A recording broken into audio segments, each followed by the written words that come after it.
Pak Sumarji, Indonesia sekarang emang sedang mencari sosok penyerang grade A dan bukan rahasia lagi jika Ole Romeni adalah salah satu prioritas. Ole Romeni ini. Kenapa lambat betul Ole Romeni ini guys ya? Kita ini pun ternanti-nanti juga. Bila lah Ole Romeni mengambil sumpah WNI?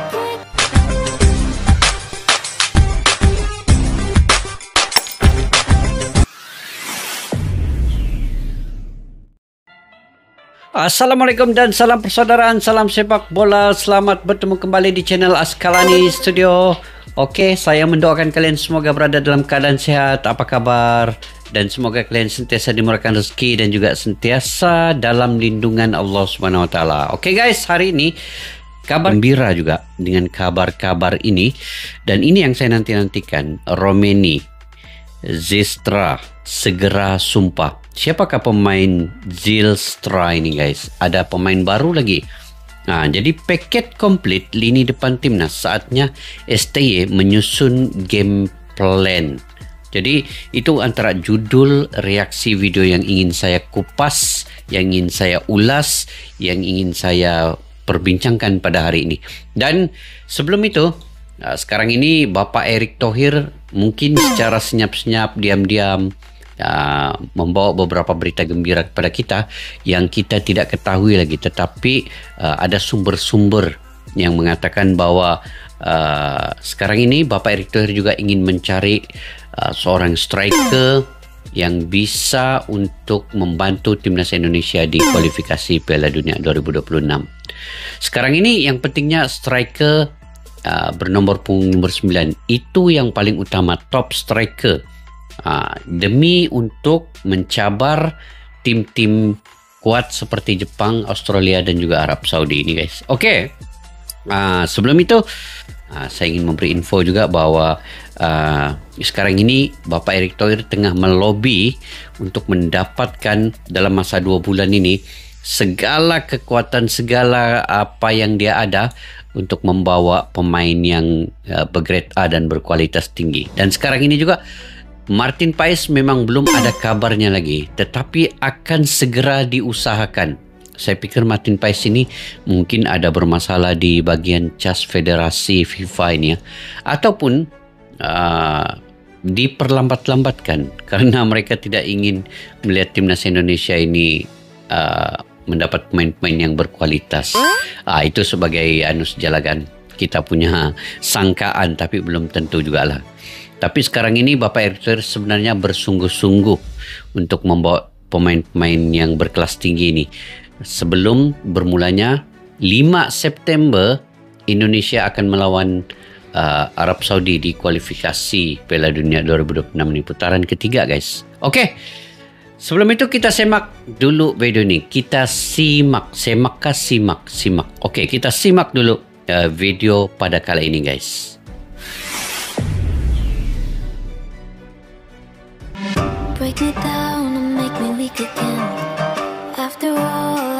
Sinteyong masih lagi libur di kampung halamannya di Korea Selatan. Langkah PSSI untuk terus menambah kekuatan sampai sejauh ini masih terus dikebut. Iap melalui gerakan senyap namun pasti. Pelan-pelan siapa-siapa saja pemain baru yang akan masuk gelombang 1 untuk memperkuat timnas Indonesia mulai kelihatan. Di mana mereka adalah Ole Romeni, Kevin Dix, dan Mauro Zylstra. Sedangkan Tristan Gueye masih dalam proses menunggu, begitu pula dengan kasus Martin Paes yang sampai kini masih dicari solusi terbaik. Yap, khusus di barisan penyerang. Keberadaan Ole Romeni dan Mauro Zylstra serta Jens Raven dinilai udah dirasa sebagai sesuatu yang sejauh ini cukup. Hal itu lantaran ketiga pemain ini dianggap punya kualitas. Di samping di sektor depan kita masih punya Ragnar Oratmangun dan Rafael Struijk. Nah, dengan komposisi semacam itu pastilah coach udah memperhitungkan dan menyiapkan soal game plan yang akan dimainkan. Tentu saja, ini memang harus dilakukan jauh-jauh hari, karena bagaimanapun setiap pertandingan di round 3 sudah pasti nggak akan berlangsung mudah. Oke guys, tapi yang sebenarnya, Jenderal yang sebenarnya dalam timnas Indonesia ini adalah Bapak Erick Thohir dan juga Sinteyong.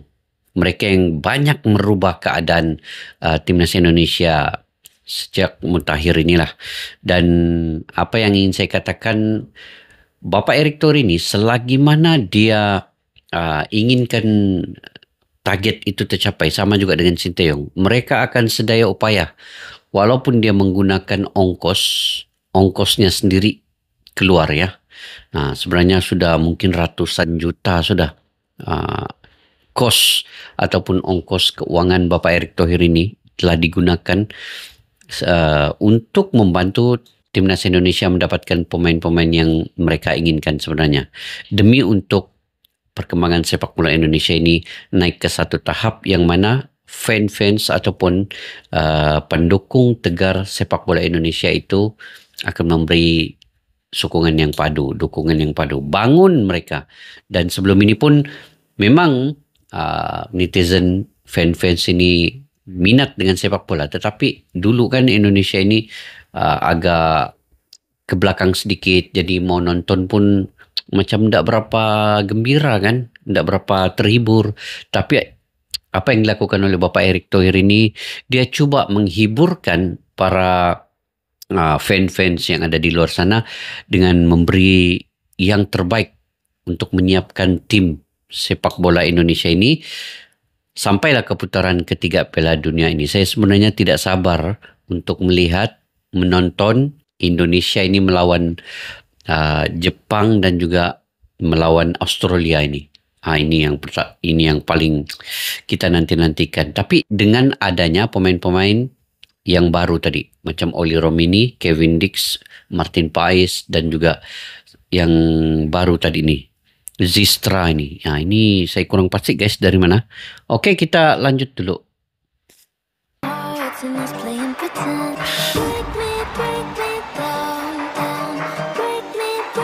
Sinteyong, sudah diperpanjang kontraknya sehingga 2027.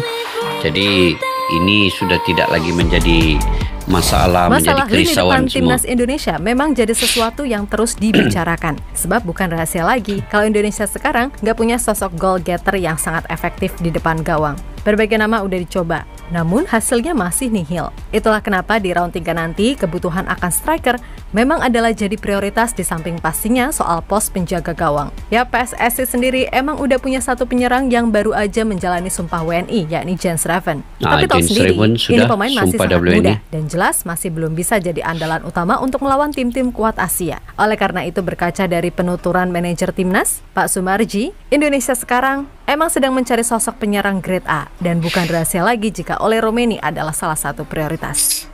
Oli Romini ini.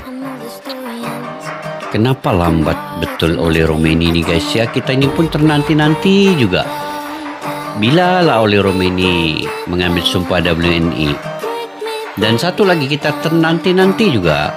Bila lah Martin Paes ini dapat bergabung debut pertama dengan Timnas Indonesia ini. Jadi ini semua bermain di pikiran. Saya mencari info-info juga ya. Kualitas Oli Romini dan dia memang layak untuk dijadikan striker utama Timnas Indonesia. Akan tetapi mungkin banyak yang lupa kalau PSSI juga masih memantau penyerang lainnya, yakni Mauro Zylstra. Ya, penyerang 19 tahun yang baru aja pindah ke Volendam itu dilansir dari Kumparan mengaku jika ia sudah dihubungi oleh PSSI, yang mana menurut Mauro ini hanya masalah waktu karena bagaimanapun saat berbicara di YouTube Yusa Nugraha, Mauro menyatakan sangat antusias untuk membela Timnas Indonesia apabila ada panggilan resmi. Dan kini itu sudah terjadi. Saya sudah dihubungi oleh PSSI, tapi saat ini belum ada kesepakatan. Saya butuh waktu untuk benar-benar mengabarkan hal ini. Jadi tunggu saja, ucap Mauro. Yap, apapun itu, Mauro sendiri memang tergolong sebagai penyerang potensial yang akan beruntung bagi Indonesia jika memilikinya. Sebab dengan postur 188 cm, ia dinilai bisa menjadi sosok target man yang pas. Kemudian, selain berperan sebagai striker tengah, Mauro juga bisa dimainkan di posisi gelandang serang. Lalu soal produktivitas dan efektivitas, ia terbilang sebagai striker yang mencakup itu semua. Bersama klub sebelumnya, NEC Nijmegen U21, ia mampu mengemas total 12 gol dan 1 assist dari 26 pertandingan. Bahkan di musim 2023-2024 kemarin, ia mampu mencetak 9 gol dari total 19 kali penampilan. Perlawanan 12 gol. Ini maknanya dia separuh lah, 26 perlawanan 12 gol guys. Antara pencapaian yang bagus lah. Bagi saya itu adalah pencapaian yang menarik untuk Zylstra ini dibawa masuk ke Timnas Indonesia. Jadi Di hadapan nanti ada Orat Mangun. Di sisi lain, menurut Sekjen PSSI, Yunus Nusi, segala proses naturalisasi yang sedang diusahakan, semuanya berjalan lancar. Maka dari itu, publik diminta untuk sabar dulu, karena bagaimanapun, PSSI pasti akan berupaya keras agar di round 3 nanti, Timnas Indonesia bisa tampil dengan kekuatan terbaik. Kami tetap berharap dan berusaha masih ada pemain-pemain baru yang bisa mengisi skuad Timnas Indonesia untuk persiapan putaran ketiga kualifikasi Piala Dunia 2026 zona Asia, terutama untuk 5 dan 10 September 2024 dulu. Soal pendekatan pemain keturunan baru untuk Timnas Indonesia, semua masih dalam proses dan berjalan lancar. Jadi mohon doanya, ucap beliau dilansir dari Bola Sport. Ini yang kita nantikan nih guys. Penyerang Ole Romini, Rafael Strik, Orat Mangun. Yang tadi lah Zestra kalau ada 4. Jadi lokal punya penyerang kita belum pasti lagi siapa yang akan dipanggil oleh Sinteyong, sama ada Sananta, Dimas Derajat ataupun Hoki Caraka. Jadi itu kita nantikan juga. Ataupun Witan Sulaiman pun masih lagi dalam radar Sinteyong, dan juga Egy Maulana Fikri ya. Kita sama-sama nantikan siapa yang akan dipanggil oleh Sinteyong guys. Jadi sekarang ini yang pentingnya penyerang daripada keturunan ini dulu. Kita perlukan 2 lah. Sekurang-kurangnya ada 2 orang ya. Ya, melihat gimana perkembangan yang ada, intinya kita semua berharap kalau para pemain baru benar-benar bisa datang membela Timnas Indonesia. Dan di satu sisi, pastinya Coach Shin sendiri udah menyiapkan gambaran game plan apabila pemain-pemain baru masuk, khususnya yang di lini depan. Tentu saja harapannya adalah kombinasi dari Wahaji, Rafael, dan Ole Romeni di sektor depan bisa beneran terjadi. Kemudian Mauro dan Jens Raven bisa jadi super sub yang pasti bisa diandalkan. Nah, yang menarik harusnya dengan komposisi pemain depan yang semacam itu, minimal Indonesia bisa memberikan permainan yang bagus, terutama saat melawan tim-tim langganan Piala Dunia. Sebab dari sisi kedalaman skuad, apalagi jika Kevin Dix bisa ikut masuk atau Michel Gers dan Martin Paes, Indonesia secara materi pemain harusnya bisa membuat perbedaan. Karena secara keseluruhan, para pemain yang ada pun juga nggak kalah secara jam terbang gitu loh. Tom Haye, Kelvin Verdong, Sandy Walsh, Shane Patinama, Jordi Amat, Chaises, dan Ragnar Orat Mangun adalah pemain yang sangat berpengalaman di Liga Eropa. Belum lagi jika Kevin Dix, Ole, Michel Gers, ataupun Martin Paes masuk, harusnya jadi tambah kuat. Dan perkabaran bahwa Elken Bagot dihubungi oleh PSSI guys, saya kurang pasti perkabaran itu benarkah atau tidak, tetapi bagus juga lah kalau ada perkembangan yang positif terkait dengan Elken Bagot nih kan. Karena Jordi dan juga J.E. Jas kemungkinannya absent ya. Tapi kita nantikan terlepas dari apapun, semoga aja nih jika semua bisa gabung, chemistry-nya bisa cepat dapat dan menyatu. Karena suka tak suka itu yang terpenting. Jangan sampai kekuatan Timnas Indonesia ini hanya bagus di atas kertas aja, tapi as a team sama sekali nggak jalan. Oleh sebabnya ya tadi, mudah-mudahan Coach Shin bisa membuat game plan terbaik untuk bersaing di round 3 nanti, sehingga target minimal posisi 3 atau 4 bisa terrealisasi. Kalau sudah begitu, barulah mungkin mulut nyinyir para anti STY sejenak pasti terdiam. Tapi sulit sih. Karena sekalinya benci, ibaratnya sampai ujung labirin pun bakal dicari tuh kesalahan Coach Shin. Tapi ya udahlah, nggak penting juga sih mereka, kan gitu. Aduh.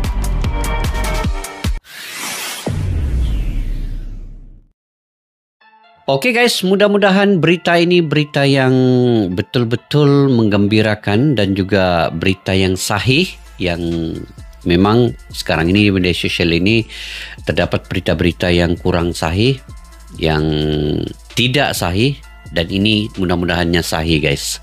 Dan walau apapun, pokok tidak akan bergoyang kalau tidak ada angin yang meniupnya. Jadi ura-ura ini macam tadi nama Mauro Zylstra itu pun saya baru mendengar pertama kali. Sebelum ini belum pernah dengar guys.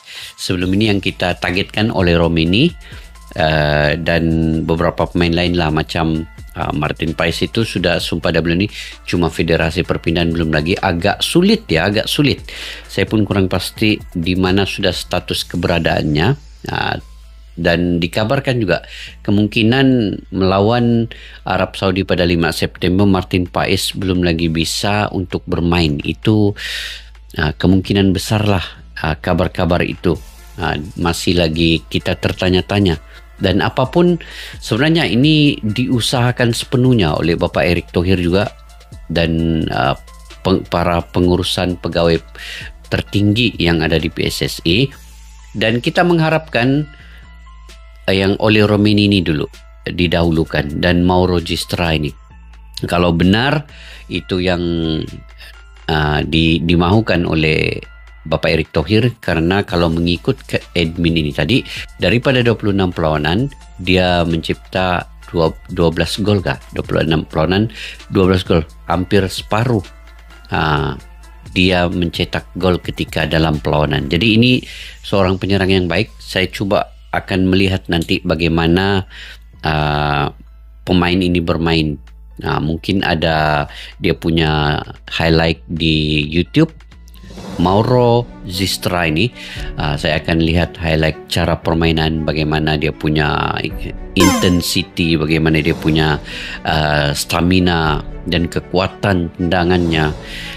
Sekarang ini juga Jairo Redewel itu telah dimaklumkan oleh Bapak Erick Thohir agak sulit untuk dibawa ke Indonesia. Tetapi lain-lain masih lagi dalam proses ya, masih dalam proses. Dan mudah-mudahan dengan perkabaran ini secara senyap-senyap Bapak Erick Thohir akan ada perkembangan baik lagi. Kita doakan yang terbaik untuk Timnas Indonesia dan kita doakan sebenarnya Bapak Erick Thohir akan berusaha sedaya upaya. Dia menyiapkan bagaimana usahanya itu.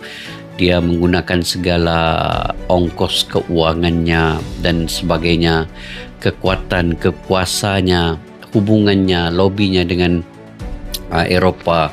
Itu saya pasti Bapak Erick Thohir akan gunakan sebaik mungkin untuk mendapatkan pemain yang mereka inginkan sebelum 5 September di putaran ketiga kualifikasi Piala Dunia 2026 akan melawan dengan Arab Saudi nanti. Jadi kita doakan semuanya akan berjalan dengan lancar dan mulus guys. Oke, dari masa ke semasa saya akan melihat perkembangan Timnas Indonesia. Siapakah ada pemain baru yang mungkin akan dibawa oleh Bapak Erick Thohir, dan mungkin juga ada lagi pemain-pemain yang sedia ada. Kita tidak tahu guys. Sekarang ini Sinteyong pun masih lagi libur. Kita tidak tahu, mungkin ada pemain lama, pemain lokal yang akan dipanggil kembali seperti Sadi Ramdhani. Kita tidak tahu. Jadi sekarang ini semua masing-masing pemain lakukan stamina yang sebaik mungkin lah.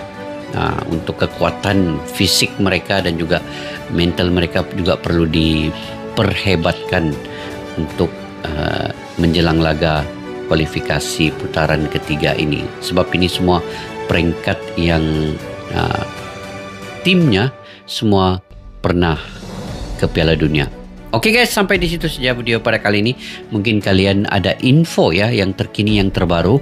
Kalian boleh komentar di ruang kolom di bawah, atau ada video-video yang kalian ingin saya reaksi, kalian komentar saja di bawah. Nanti saya akan coba baca satu persatu komentar kalian, dan kita sama-sama mencari info-info yang sahih, yang terkini, yang benar untuk perkembangan sepak bola ini. Oke, kepada yang baru mampir ke channel ini, jangan lupa untuk subscribe, like, share, dan komen juga jika kalian suka dengan saya punya komentar dan juga reaksi terkait dengan sepak bola ini. Dan juga kepada yang sudah subscribe guys, jutaan terima kasih. Tanpa kalian saya tidak akan berkembang dalam YouTube ini. Kalian respect. Semoga dimurahkan rezeki dan juga diberikan kesehatan baik. Oke, sampai jumpa lagi. Assalamualaikum warahmatullahi wabarakatuh. Bye-bye. Askalani Studio untuk kita channel yang bereaksi tentang apapun yang ada di Indonesia. Channel YouTube dari Malaysia di Askalani Studio. Jika mau tahu tentang Indonesia, ayo like and subscribe channel kami Askalani Studio. Askalani